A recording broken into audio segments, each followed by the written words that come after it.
আমি ইতিমধ্যে দেশে টাকা পাঠানোর জন্য অনেকগুলো অ্যাপ্লিকেশন আপনাদেরকে পরিচয় করেছি। তার মধ্যে অন্যতম ছিল বুটিম এবং লুলু এক্সচেঞ্জ, তারপর আরও হয়েছে ট্যাপ। কিন্তু আজকে যেটা পেয়েছি সেটা হচ্ছে কুমের পে, যেটি খুবই নতুন, একদম ফ্রেশ, এবং টাকার রেট অন্যান্য এক্সচেঞ্জ রেটের চেয়ে বেশি দিচ্ছে। তবে একটা বিষয় খেয়াল রাখবেন, সবসময় যত বেশি টাকা পাঠাবেন সেটা অবশ্যই এক্সচেঞ্জ বড় ব্রাঞ্চে গিয়ে পাঠাবেন, তাতে আপনার জন্য সেফটি। এগুলো হচ্ছে ছোটো ছোটো অ্যামাউন্ট, আমরা যেগুলো পাঠাই 500, 1000 বা এরকম ছোটো ছোটো অ্যামাউন্ট যেগুলো, সেগুলো এখান থেকে পাঠায়। তো চলেন দেখে আপনাদেরকে এটা কীভাবে ব্যবহার করতে হয়।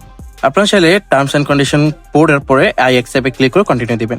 এরপর আপনার ফোন নাম্বার দিয়ে ওটিপি সেন্ড করবেন। ওটিপি বসানোর পরে আপনার 3টা স্টেপে ভেরিফিকেশন করতে হবে। এমএসআইডি, তারপর হচ্ছে আপনার ফেসিয়াল রেকগনাইজেশন, এরপর হচ্ছে আপনার সিকিউরিটি পিন, যেটা 6 অক্ষর হইতে পারে বা 4 অক্ষর হইতে পারে। আপনি 4 অক্ষরে সেট করে এরপর আপনি টাকা পাঠানোর জন্য প্রস্তুত করে ফেলতে পারবেন আপনার এই অ্যাপ্লিকেশনটি। এতটুকু সিম্পল। আপনি যদি বেশি কিছু না বুঝেন তাহলে এরকম অ্যাপ্লিকেশন ব্যবহার করার কোনো প্রয়োজন নেই। আপনার ভেরিফিকেশনের পরে এখানে ইন্টারন্যাশনাল মানি ট্রান্সফারে গেলে আপনি এখান থেকে টাকা অ্যামাউন্ট সেট করবেন। এরপর আপনার অ্যাড্রেসটা ভেরিফিকেশন করে ফেলবেন একবারের জন্য, যেটা প্রথম। এখানে আপনি ব্যাংক, বিকাশ, তারপর হচ্ছে ক্যাশ পিকআপ পাঠাতে পারবেন, সমস্যা নেই। বেনিফিশিয়ারি অ্যাড করতে জানবেন, যদি না জানেন অবশ্যই জিজ্ঞেস করবেন। তারপর হচ্ছে অ্যামাউন্ট সিলেক্ট করার পরে আপনি জাস্ট এগুলোতে অ্যাগ্রি করার পরে, পারপাসগুলো অ্যাড করার পরে আপনি টাকা সেন্ড করবেন। এটা যদিও আমার 2 দিন সময় লেগেছে, আমি পাঠিয়েছিলাম 5 তারিখ, আমার কাছে ক্রেডিটেড হয়েছে 7 তারিখ।